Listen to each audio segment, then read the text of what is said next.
Hello and welcome to Geeks of the Round. I'm your host, Matt Moore, and we are here discussing episode 421, Monument Points. Let's introduce the panel. Charles, how are you doing, and what did you think of the episode? I'm doing pretty good, and this episode was okay. There was a couple of moments that kind of shocked me, but they were few and far between. For the most part, it was like, it was all right. The ones that shocked you, are those mostly, about Calculator? I'm actually talking about the scene where Felicity was fired. Oh, I saw that coming. Oh yeah. That was, as far as I'm concerned, that was kind of predictable because she didn't do. Never there. We saw everything that she fucking did at that place, which was not much. Developed this very cool technology and then said, "Thanks for all the money. We're gonna give it away now." But we'll get into that. Lou, what did you think of the episode? Episode was all right. All right, just all right. Yeah, it's an Arrow show. What do you expect? I enjoyed the Calculator in this episode. I thought the Calculator seemed. He's probably double crossing them, but seeing him as a nice guy was pretty cool. I think that he double crossed them at the time where they were trying to steal the chip, where he was scanning the chip to duplicate it or whatever. I think he was stealing technology at that point. But otherwise, I thought he was kind of cool. Yeah, because we just walk around every day with our S3 and some fucking modulating cloning device because we're just thieves like that. Yes, except someone like him would, and I know personally know other people who would as well. Well, make sure they stay away from me. Okay. I was gonna say I work in a tech call center. People I work with, well, one person particular would probably walk around with that. Ooh, that jerk. But in any case, so what's going on is that Damien Dark is trying to launch these nuclear missiles, and he's basically given the Arrow team 21 hours to stop them. So they end up recruiting the Calculator. They still can't fucking find Thea because where the fuck is Thea? Oh, no. We know where she is. That was a plot hole in their fucking logic of this story. Not really. They did. Yes, it was. They said 21 hours, but yet it never turned to night, and it stayed daytime the whole fucking time. But yet 21 hours passed by. It went night for them. It didn't go night for Thea. Well, Thea's fine. Yeah. But for Oliver, Felicity, Diggle, and them, they weren't outside. They weren't outside enough for us to know whether or not it went night. Dude, every time they went outside, it was fucking daytime. They didn't go outside. How many times did they go outside? When they broke into Palmer Tech, it was daytime. We didn't see them break into Palmer Tech or from the outside. We saw Oliver Queen. The first thing we saw of them breaking into Palmer Tech was Oliver Queen getting off of an elevator. They have plot holes. We saw through the windows. We saw through the windows. We saw through the windows. It was daytime. They fucked up. But you know what? It's TV edits. What can you do? Let's see. We also... I'm sorry, but that black guy, he needs to get fired. He's been gunning for Felicity's job since she incorporated it. That's just it, I think Felicity might have a chance of getting her job back if basically two things happen. One, Felicity has to prove that she somehow saved the world. That would be a big part of it. And two, if what's his name, Travis, the guy, Curtis, thank you. If Curtis ends up backing her and being like, you know what, if she goes, I go, type of situation. You want to know what the problem with that is? Where the fuck has he been for the last 5 episodes? He did 5 episodes ago say, you know what, I'm done. Now, obviously, he's not done because we know he's been promoted to season regular or series regular next season. But at least for now, he is. But still, it's like He was done with what? He did his little task there, but he hasn't even been in Palmer Tech. We don't know. I mean, again, we don't know where the fuck he's been. But he's home playing with his husband's, pole. Okay. I was gonna say PS4, but you can say hole if you want. Yeah, Felicity ended up getting fired, so they ended up having to break into Palmer Tech to be able to steal a chip. They were unable to steal the chip, so they decided to clone it. They only cloned 90% of it, which they didn't address that after they mentioned, he only cloned 90%, but whatever. Well, they did address it, saying that maybe he can replicate the remaining 10%, which obviously he did. Yeah. Because he's a hacker. Supreme. Of course. They end up shutting down Rubicon, but because of reasons, they miss one. And Felicity has to make the call. What are we going to do? Instead the of reason millions of people, we're going to kill tens of thousands of people. The reason being is Daddy got shot. That's right. That's right. So what do you guys think? Do you think Felicity is going to let this weigh on her head for a while? Probably. But it looked like that was an abandoned city anyway. No, but it was confirmed. Tens of thousands of people died. We heard Lila say that, but when we looked at when they showed that image, it looked like a scene from East Side of Gotham where it looked just abandoned. Just daylight version. Let's see. It is what it is. I mean, you got to give the people what they want. They wanted an explosion, whether it be cheesy or not. But in other good news, we're getting Supergirl on the CW with 22 episodes. We are, and I think that because of that, we're going to have a lot more crossover between the Flash and Supergirl. Because if my theory that I put on there last night is correct, where he's just going to be able to travel between worlds whenever the fuck he wants, like casually, the same way I walk into the hallway, then yeah, like maybe have him come in and be like, hey Supergirl, want to come with me to my Earth? Let's go. Like, that shit could happen all the time. I don't know. I think there needs to be a lot more crossover between the three shows. Well, there was one theory that this guy that I know said. Remember the cliffhanger at the end of season 1 of Supergirl? He was thinking maybe that person stays there to protect National City, and then she comes over to our Earth, and protects our version of National City in our timeline. No. I couldn't see it either. If they did do that, it would be a disservice to Supergirl. Not really, because it's Power Girl who was in that stupid ship. Yeah, it would be a disservice because one, it would separate her from her cousin. It would separate her from her job. It would separate her from her new job. It would separate her from her boyfriend. It would separate her from her sister. All the things she loves and cares about, it would rip away from her. But then she might get separated from all that anyway, because some of them might not make the trip to Vancouver to film. Don't know.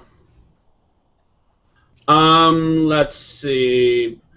That was basically the episode, except for the end where they end up catching up with Dark, and Dark's all like, you came perfect timing. Now I get to just kill you guys outright, basically. Yeah, that's no, I don't. Yeah, I thought that scene was a little cheesy because it was like the classic villain from like the old 1980s and early 1990s action movies. It's like whenever the heroes go into that lair and they see the villain, and the hero says like, yes, now you have finally shown up so I can kill you. It's kind of like that. It was a little cheesy. It was a little cheesy to me. It was a little cheesy. However, we also had some flashbacks where Oliver and Tiana were fighting what's-his-face? Ryder. We're fighting Ryder, whatever his fucking name is. Ryder. Yeah, the Ryder. black guy on the island. And I am going to guess that how Oliver defeats Ryder in the flashbacks is how he's going to defeat Dark in this. And my guess on that is just to destroy the fuck out of that idol. They did that already. Yeah, and didn't it take away his powers for a bit until it was reassembled? Yeah, like the dumb fucks they were, they reassembled it. Yeah. Dumb assholes. So just destroy the fuck out of that idol. What's going to end up happening is Diggle's going to have to run down the street with that bitch, like continue to run, because he's the only one who can run for miles and miles and not get tired, and then dump that bitch in a river somewhere. I was gonna say like pound it into clay and then like put some water on it and like put it in a river so it ends up floating in like many directions and there's no possible way to recover all of it. To your theory, we've already seen that it takes a gorilla strength being to break that idol, and it took Vixen like 4 slams in gorilla form to do it. So oh, that's right, it did. Ain't none of these fools breaking that shit. And one thing I wanted to mention is that I think we're not going to see Vixen again anytime soon, are we? Not this season. All right, because I think a good reason why is because I just recently found out that she has been acting in Damien. She is playing the character Simone, who is a potential love interest for Damien.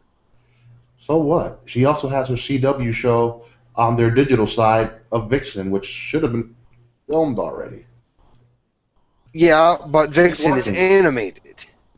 Yeah, so she goes Vixen is animated. 2 days, pops out all her lines, and she goes back to doing whatever else she's doing. Which actually speaks against your point, Lou. Like, yeah, her time is being spent on Damien, not on Vixen. And if that's the case, Whedon, her time on Damien's already been filmed. So if they needed her back on Arrow, she could have probably made that trip. Remember, all this shit's filmed months in advance for some points. Yes. Let's see. So do we have anything else to talk about? I mean, it was a pretty straightforward episode. We have, dude, I forgot his fucking name. The Alex is dead. Attacking Damien Dark and Rouvet like 4 episodes, and we forgot his name again. Lonnie Machin. Yeah, him. Like the guy who attacked them at the mansion. I still didn't fucking remember his name. And how the fuck is he still alive? Like, hasn't he died like many times by now? No, because it's the first time. The second, well, the second time we've seen him. No, not the first time. No, the second time. No, the first time. Tells us he's died many times. He hasn't died. The second time he was captured. Remember, Oliver stopped him. Okay. So this explains why he's back for a 3rd time. And he'll be back next week. Someone needs to make him dead. Like maybe dead. Next week. Like, I'm okay if Thea does it. As a matter of fact, I'd enjoy it if Thea did it. But at least we know Alex is dead. Pretty sure, yeah. That last one, I think, did him in. Because Thea's reaction to him laying on the ground kind of gave it away. Yeah, but I think that if she reacted to that, if we... I'm not saying he's not dead. He's most likely dead. However, this being a comic book show as it is, because the electricity stopped his heart, you know what else starts a heart? Electricity. So if she just turned around, picked that fucker up, and zapped the dead body, there is a possibility she'd restart his heart. But see, that part of class, she was busy getting high, so she forgot. Oh, okay. And it's not supposed to be a direct hit like that. It's supposed to be spread out over an area, but still, I mean, they're not going to be.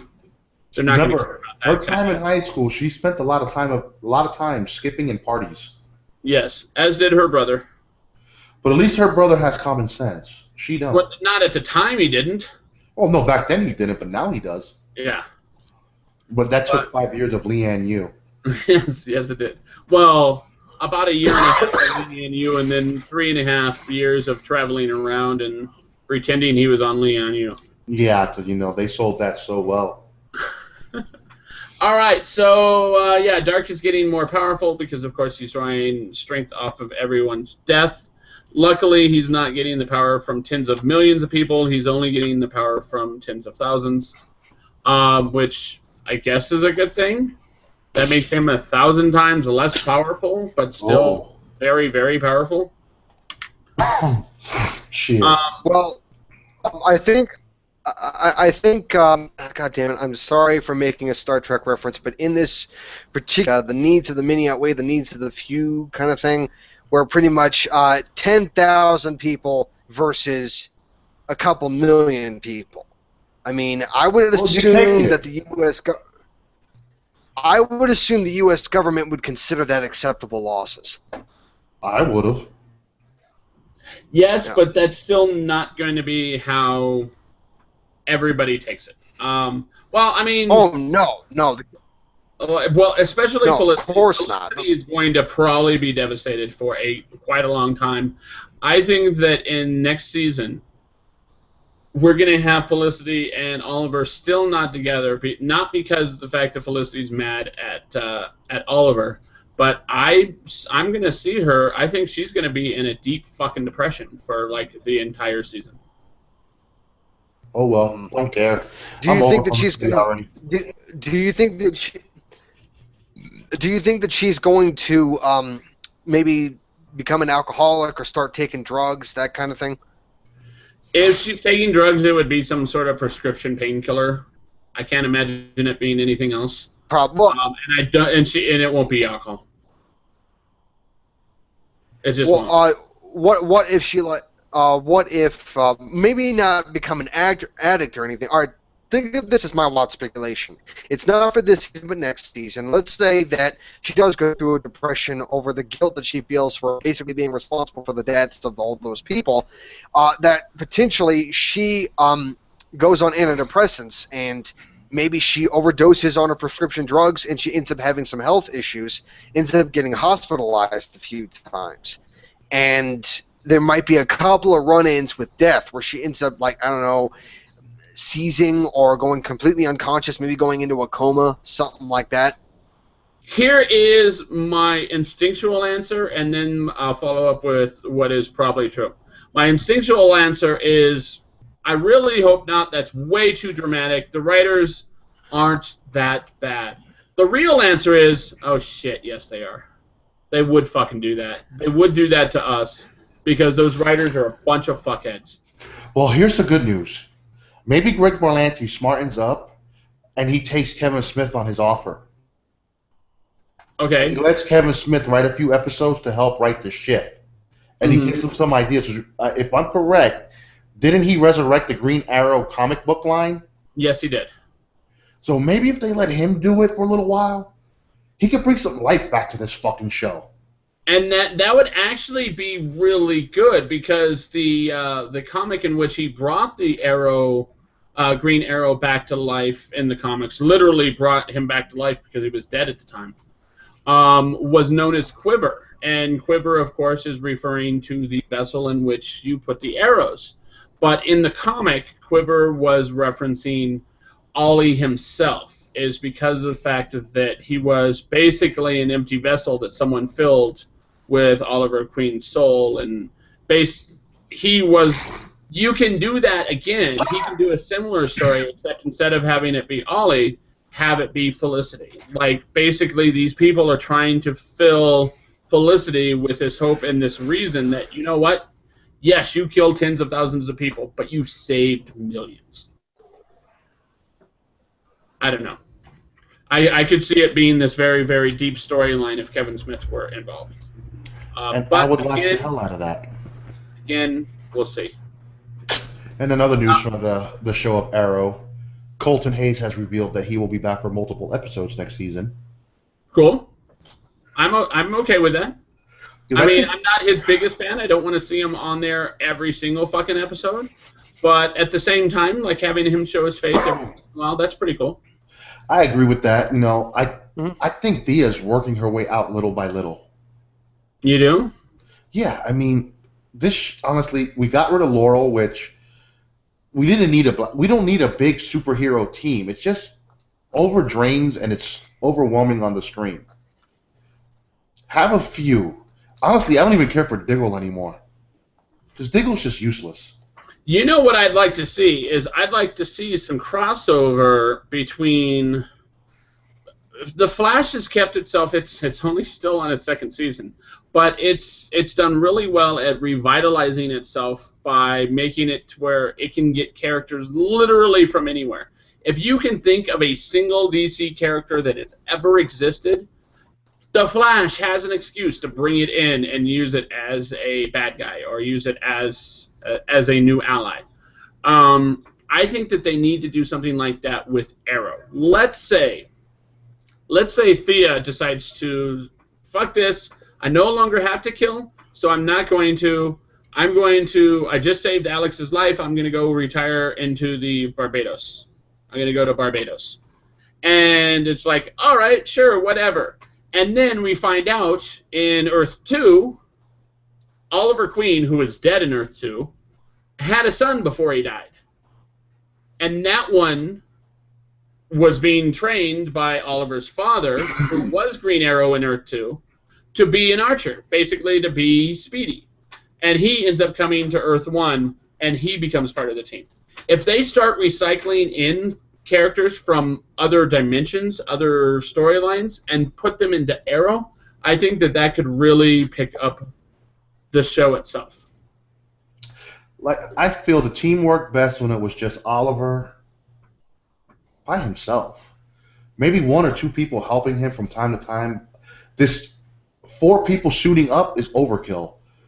It really is. Well, name one show. The thing one show that there is just the one main character, and that show lasted. The thing is that I like it when a show has a team of people, but each person in that team has their specific role. Oliver is the Green Arrow, so he's the hero. Felicity would be the hacker that would be providing information and tech support.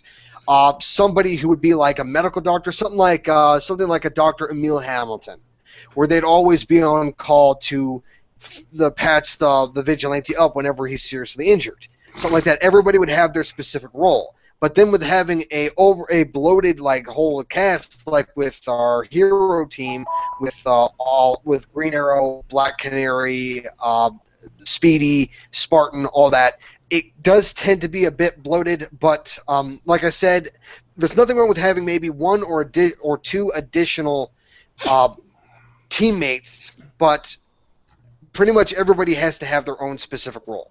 Yes, I agree. When the team was specific, when it first started out, Felicity was doing the tech support, Diggle was doing the recon and helping out on the side. It worked so much better. And even when Sarah was there, all the fight scenes they suck because they're so compact. And none of these other guys fight that well. Even if they're being trained. Diggle's okay here and there. Oliver's lost a step. Thea, to me, God, it showed him to fucking fight with Scarface Jr. over there underground. If you can't say the name Lonnie mentioned, just call him Anarchy. Just call him that. Oh, that was his nickname? Okay. Yeah, that was his nickname. It was Anarchy. Mr. Anarchy, he just sucks too, but still. I don't expect him to be good because he's just a throwaway character. But the fights have just... My thought is if he's a throwaway character, throw him the fuck away. It's time. It's been time. You'll get that wish next week, I think. Well, apparently, Anarchy is a pretty prominent villain in the Batman mythos. Yes, but in Green Arrow, obviously not. He's a little bitch with a lethal stun stick. I was like, hey, I'm going to kill you. I'm going to poke you with my stick. Yeah, a lethal stun stick that turns into a fucking, whatever that fucking thing was, a chain. Yeah, because all right, his fight scenes were pretty cool. And to be honest, I don't really understand why Lou is saying that the choreography is off. I think the choreography is fine. It's not perfect, but it's acceptable. Dude, you can see where they fuck up. Because whoever's directing these episodes is not getting the proper angles to sell the fight better. You can see the flaws in a lot of the fights. I mean, look at Brick and Oliver, for instance. Earlier in the episode, bitch gets shot with an arrow through the fucking arm. You tell me that's not going to hurt. Even the most strongest of man is going to have a little bit of an issue. And then he still fights. Well, a few hours later. Doing something like I am a little surprised that he was able to still fight with that thing in there, because getting shot in an arm like that, wouldn't that affect the tendons that would allow you to motor functions in the fingers? And so I would be surprised at all if he'd even be. I was surprised that he could even use his arm at all. And the thing that really throws it off is it's his right arm, but yet they fucking pull up to where Star Labs, whatever that shit was. They fucking do that stupid sub-hub place. It was called Star something. The fucking van, they looked like they had Oliver's van. I guess Oliver's van is recyclable. Everybody could use it. The bitch does a 360 so they can get out and start shooting. It's like, and he pops out of his car, right arm fucked up and all, but yeah, he can still shoot his gun with no problem. Yeah. And I do take it back. They did go to nighttime. Because that fight happened that night. Oh, you're right. It did. But those 21 hours went kind of fast. Yeah. It's all they call time jumps. So, do we have anything else we want to talk about this episode, or are we doing wild speculation? Well, my wild speculation is I think Captain Lance is going to become some type of vigilante. Oh, God, I hope not. Well, I mean, let's be real. Mama Smoke persuaded him to tell the truth like a dumb bitch. It's like, really? If anything, he's going to join the team in the sense where he's going to have a specific role, and he's not going to be a vigilante. He's not going to dress up in some crazy outfit, because that's just not the type of person that he is. That's not. What if he becomes Vic Sage? Anyone know who Vic Sage is? No. No. The Question. Still? What? No? Oh. Yes, I know who the Question is. It's that superhero with the question mark and has the actual blank face. Yes, and that's just it. Is he's not actually a superhero. He doesn't have any superpowers. He just literally goes around investigating shit. That's what he does. And he hides his identity, so the people that he cares about aren't affected by it. And the idea is he believes in the truth, and that's why it came to me. Is you were talking about he had to tell the truth here. So what if he ends up becoming the Question on this show, where every once in a while this guy just shows up and hands Oliver some papers, and Oliver's like, "Who the fuck are you?" And he's all like, "I'm the Question. Here is this. Bust this guy." I could see that. It would be interesting to see them put the Question on this show, because technically we already saw the Question on Gotham. Technically we did. Okay, but it was not the same. I know. I'm just mentioning it because there was a person who's going to be playing the Question on Gotham, and I just wanted to... I get you watch that garbage, but don't ever mention that hogposh bullshit in this discussion again. Whatever. I do what I want. That fucking waste of the show. Do we have any wild speculation other than the Question? That was my wild speculation. I think that's a good one. No, I already gave my wild speculation. Oh, did you? I zoned out. I don't remember what he said. I know he mentioned something, but I forgot what it was. I'm being honest. My wild speculation was talking about what could potentially happen with Felicity next season. Oh, well, with her going through that depression and then possibly getting some serious health problems, falling into a coma due to overuse of her antidepressant drugs. Yeah. In a way, Felicity's I kind of hope they don't. That was totally your wild speculation that you thought up all by yourself. Mm-hmm. I kind of hope they don't, because they touched on that a little bit this season. I was working off of your theory. Go on, Lou. I hope they don't, because we kind of went through that already this season. We'll with her see. in the wheelchair. With who? Oh, right, yeah. But she wasn't depressed. She was just... She was depressed. Just sucks. Because when she started hallucinating, that was a depression talking to her. That's not. If you're hallucinating, that is not depression. That is something far worse. That is painkillers. That's painkillers and depression all in one. She was going through a little bit of that.